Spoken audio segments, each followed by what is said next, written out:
সবাইকে স্বাগত। আজকে আমরা যাচ্ছি আমার বাড়িতে। কাল রয়েছে রাখি, আর ভাই বাড়িতেই আছে, তা বাড়িতে তো যেতেই হবে। কিন্তু যে সমস্যাটা তৈরি হয়েছিল সেটা হচ্ছে আমার ভীষণ শরীর খারাপ ছিল। হয়নি তেমন কিছুই, শুধু হয়েছিল সবার মতনই জ্বর। কিন্তু বেশ অনেক দিন হয়ে যাওয়ার পরেও আমার শরীরটা ঠিক হচ্ছিল না। আজকে আমার একাই যাওয়ার কথা ছিল, কিন্তু শরীর ঠিক হচ্ছে না বলে সুমন বলল আমি নিয়ে যাব। কিন্তু বাইকে করে যেতে গেলেও বেশ ঠান্ডা লেগে যাচ্ছে, আর বাইকে করে জার্নি করার পরে কিছুক্ষণের মধ্যেই আমার জ্বর চলে আসছে। তাই ও বলল আজকে আমি গাড়ি নিয়েই যাব তোমাকে দিতে, আর ফেরার সময়ও একসাথেই ফিরে আসবো। তবে হ্যাঁ, আজকে আমরা যাব, কিন্তু ফিরবো না আজকে। আজকে হচ্ছে রাখির আগের দিন। আমরা ও স্কুল থেকে ফেরার পরই বেরিয়ে পড়েছিলাম বাড়ি যাব বলে। আমাদের বাড়ি থেকে সিঙ্গুরের দুর্গাপুর রোড পর্যন্ত আসতে খুব বেশি হলে 15-20 মিনিট সময় নেয়। সেখানে সময় লেগেছে আজকে প্রায় 40 মিনিটের কাছাকাছি। রাস্তায় তো বেশ ভিড় ছিল, সেটা তো আপনারা দেখতেই পেয়েছেন, জলযাত্রীর ভিড়। আর তার উপরে এই 4 চাকা নিয়ে পাশ কাটিয়ে আসতে আসতে বেশ অসুবিধাও হচ্ছিল, আর অনেকটা সময়ও লেগে গিয়েছিল। প্রত্যেকবারের মতো এবারেও সুমনের কথা হচ্ছে, গাড়িতে যখন তেল পুড়িয়ে আমি যাচ্ছি, আমি গাড়িটা চালাবো না, গাড়িটা নাকি আমাকেই চালাতে হবে। শুধু শুধু কেন ও তেল পোড়াবে, আমাকেই চালিয়ে নিয়ে যেতে হবে, যাতে আমার প্র্যাকটিস হয়ে যায়। এখন আমার গাড়ি চালাতে খুব একটা বেশি ভয় লাগে না, আর খুব একটা অসুবিধাও হয় না। যা দরকার তাতে আমার প্র্যাকটিসের অনেকটা প্রয়োজন, তাই আমিও আর ওকে না বলিনি। এখন মোটামুটি গাড়িটা চালাতে ভালোই লাগে, অভিজ্ঞতার অনেকটা বেশি প্রয়োজন। কারণ ও যখন ঘুমোবে তখন যদি আমাকে চালাতে হয়, তখন বেশ সাহসের প্রয়োজন। এখন ও থাকে বলে খুব একটা বেশি অসুবিধা হয় না, কিন্তু না থাকলে মানে ও যখন ঘুমোবে তখন যে একটু অসুবিধা হবে সেটা তো বুঝতেই পারছি। হাতেও অনেকটাই সময় পেয়ে যাচ্ছি, তাই চেষ্টা করছি ভয়টা কাটিয়ে ওঠার। অনেক দিন পর এই দুর্গাপুর রোড ধরে যাচ্ছি। মাঝখানে তো আমি একাই বাড়ি যেতাম, আর আমি গেলে তো ট্রেনেই যেতাম।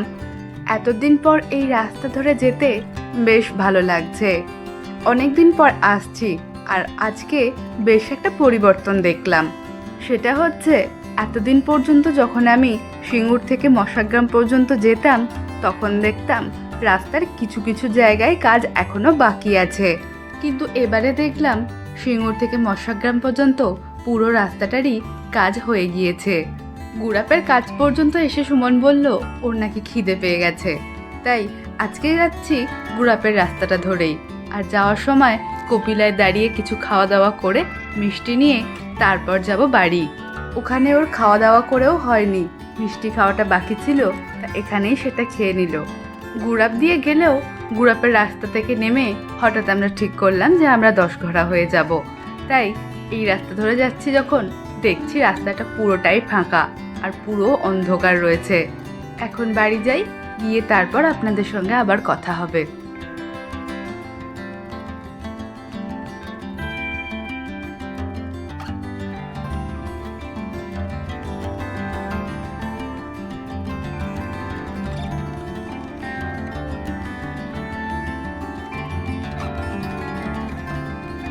বাড়ি চলে এসেছি, আর এবারে বিষ্ণুপুর গিয়ে মায়েদের জন্য কিছু জিনিস নিয়ে এসেছিলাম, সেগুলো এবারে সঙ্গে করে নিয়ে এসেছি। আমি একা একা এলে তো নিয়ে আসতে পারি না, গাড়ি করে এসেছি, এবারে নিয়ে এসেছি। আর মায়ের জন্য কেকের জিনিসপত্রও কিছু নিয়ে এসেছিলাম।